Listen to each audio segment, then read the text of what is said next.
cannot survive on its own inside of the womb, which to me is even more heinous of a crime.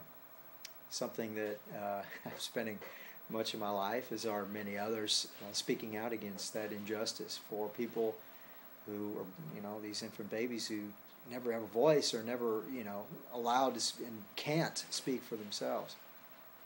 Fortunately, some of the ones who are speaking up are abortion survivors. One comes to mind that I'm aware of, named Brandy Lozier from Louisiana, who is an abortion survivor who's just speaks everywhere and has even received persecution for doing so. But anyway, back to the article. Eugenics was not the invention of the United States, but was enthusiastically embraced by America. Politicians, educators, social scientists of all stripes saw in genetic engineering and the resulting American racial ideal a strategic national imperative of the highest order. The following are drawn from the book The Nazi Connection by Stephen Kuhl, that's spelled K-U-H-L, and it's Stefan, S-T-E-F-A-N, Kuhl, K-U-H-L, if you'd like to look that up.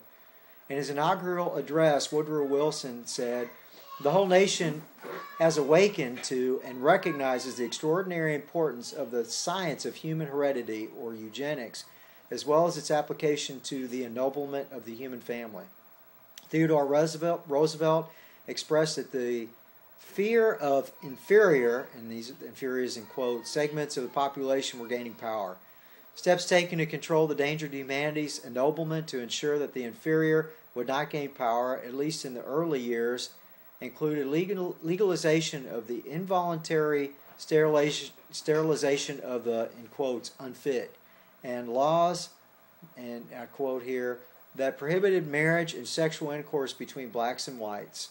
The Commission of the American Genetic Association proposed the lowest 10% of the population be sterilized. The measure was intended to eradicate the inferior members of the society over a time period spanning 2 generations.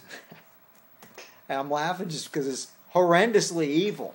And yet, this is a part of our American history. It's just unbelievable. I mean, I can't help but, I'm not laughing because of the horror of what happened. I'm laughing just because it's unreal in the United States of America that this was espoused and this went on, and that presidents even supported it. Of course, I'm not much on Woodrow Wilson because it was under his watch that the Federal Reserve and the IRS Act came into being. So he was a bought-out president, and I think if I remember correctly, that he quoted later in his life that the Federal Reserve was one of his great regrets. An act which actually was never properly ratified by the state. I'd like to get into that, but I can't. I'm laughing because, it's a subject of passion for me also. Okay, without American leadership, training, and support, German National Socialism would likely have still pursued the final solution to the West Jewish problem, but the effort would have lacked the credibility of a, quote, scientific justification, enthusiastic moral support of America's elite, the funds provided by America's wealthy. The Immigration Restriction League, founded in 1894, was the first American entity associated officially with eugenics. The league sought to bar what it considered dysgenic members of certain races from entering America and diluting what it saw was a superior American racial stock through procreation. Although eugenic ideas were already in the air among America's elite in the 19th century, and let's see, in parentheses says Alexander Graham Bell, married to a deaf woman, proposed sterilization as a way to eliminate deafness from America's gene pool. That's horrible. Absolutely horrible. Unbelievable. These are all people that we've looked up to. America's movement to genetically engineer an ideal racial stock gained popularity only in the early 20th century.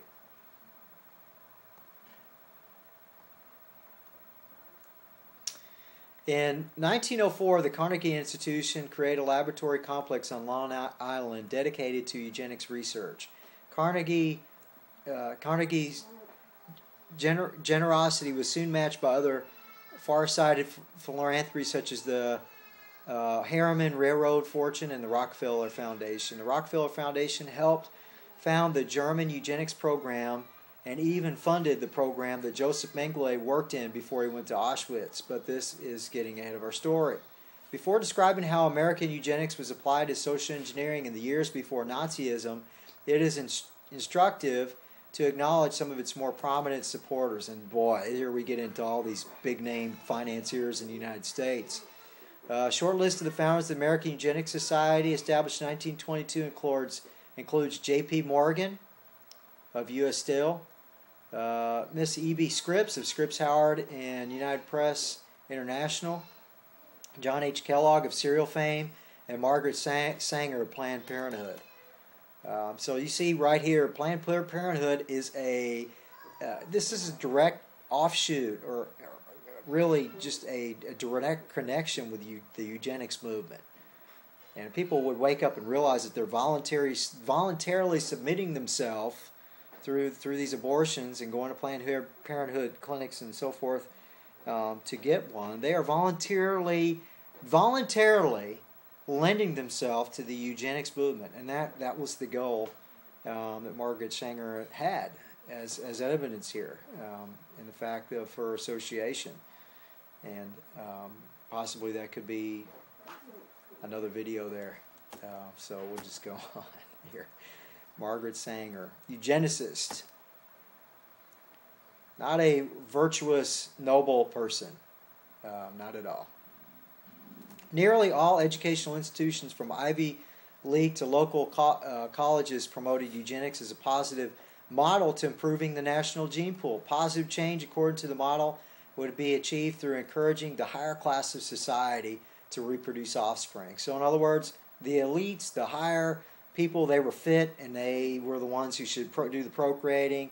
The lower ones, the disadvantaged, the poor people, the people in poverty, they weren't worth squat, and they were the ones who should be forcibly sterilized.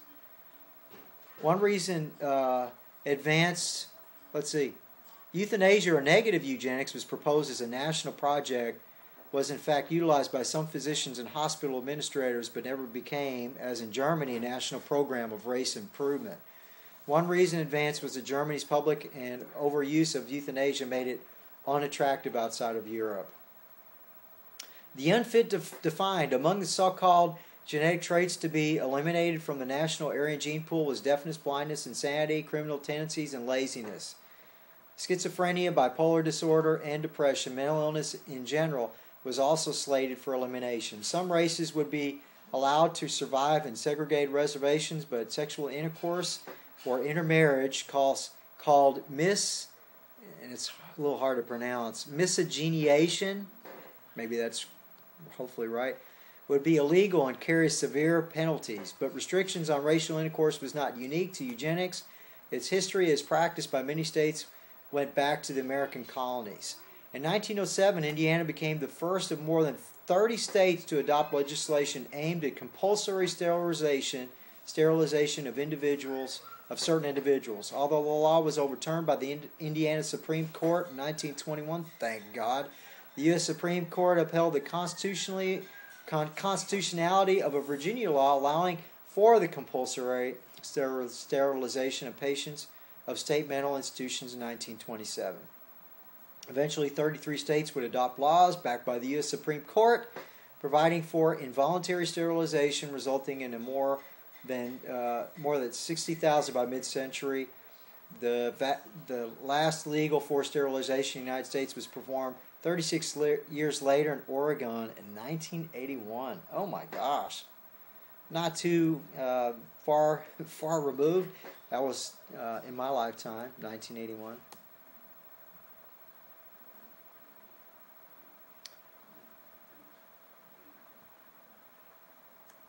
It's very hard to pronounce. Miscegenation laws forbade sexual relations, including marriage, between white and non-whites in the U.S.